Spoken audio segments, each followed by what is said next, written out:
Hi mechanics, today we'd like to introduce you to two very special items that can be used together, the gas engine and the driver's seat. There's basically no end to the incredible things you can build with these, but best of all is how quickly you can build really impressive moving creations, just like this sweet ride I'm rocking right here. Marvel at the quality of my parking, and as you catch your breath from witnessing the beauty of that dismount, let's take a first look at the engine.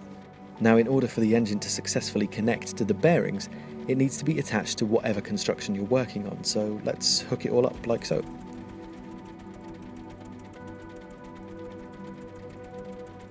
Now let's press E on the engine to turn up the speed a bit, not too fast though.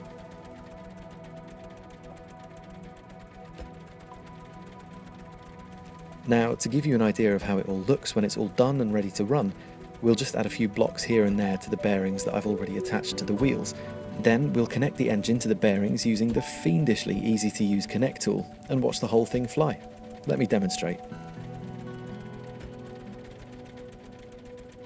By left clicking, holding down the mouse button and dragging from the engine's connect point, I can connect it to the bearings. It really is that simple. This gas engine can power up to 5 bearings. With a little imagination, you can build some really impressive stuff with this simple function. Now let's change the spinning direction of the bearings by right-clicking on them. It's just as easy to disconnect bearings from the engine as it is to connect them in the first place. A simple left click with the connect tool will do the trick. Now allow me to introduce another cool thing. Our second item works hand in hand with the engine and goes by the name of the driver's seat. And here it is, all upholstered in orange. And just like we did with the engine, let's connect the bearings to the driver's seat.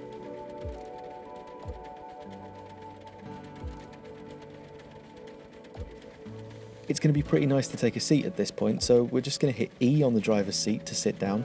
Check out how I can turn the bearings. Look, legs, mechanical legs. It's the keys A and D you'll need to move from left to right.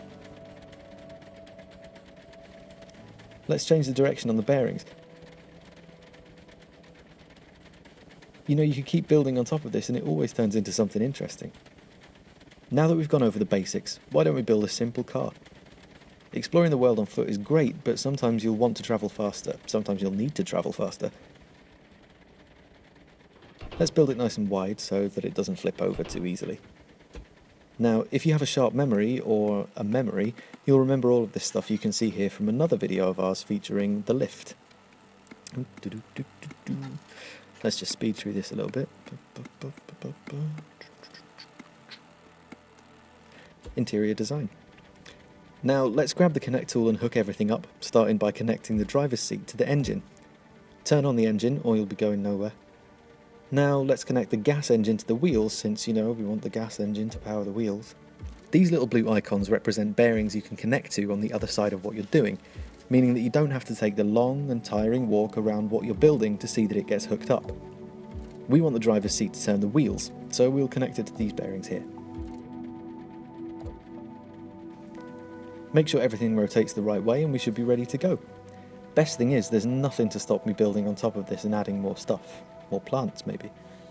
You know, of course, you don't have to make a vehicle. There are endless other possibilities, and we can't wait to see what you're going to be building using these. I'm going to set off driving using W to go forwards and S to move backwards. What we didn't mention at the beginning is that we would also include this brief segment of how not to operate heavy machinery. Now, I'm going to hop back into this more beautiful car that I clearly care more about, and drive off in search of more adventure.